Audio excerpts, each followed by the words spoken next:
Lajmi i ditës sot është bërë pikërisht ajo që lidhet me kërkesën e Serbisë për të hapur një konsullat në qytetin e Shkodrës. Ky lajm në fakt pati edhe reagime nga institucionet tona, siç është Ministria e Jashtme, e cila nuk e ndau mishin nga peshku nëse është rënë dakord apo jo me shtetin serb për të hapur një konsullat pikërisht në qytetin e Shkodrës. Ndërtimi apo ngritja e një konsullate në një qytet do të thotë ngritja e një flamuri të një kombësie të caktuar.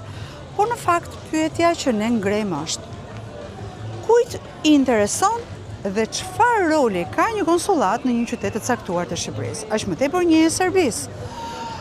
Në fakt, mediat serbe sot kanë deklaruar që ka qenë dhe kanë rënë në një dakordsi me ministrin e jashtëm shqiptar për të hapur një konsullat në qytetin e Shkodrës. Me sa informacione ne morëm, dim që një konsullat ka detyra administrative. E para duhet ketë një popullsi me shtetësinë e caktuar, pra një popullsi serbe në qytetin e Shkodrës, për cilën ndërtohet një konsullat e cila i shërben këtij komuniteti. Nuk dim cili është numri i shtetasve serb që jetojnë në Shkodër.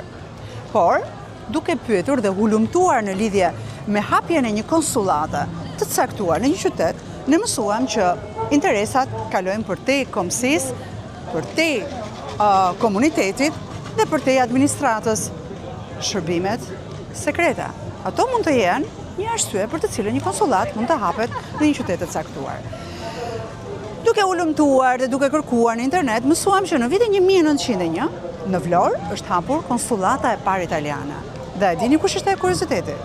Që në qytetin e Vlorës nuk ka patur asnjë shtetas italian.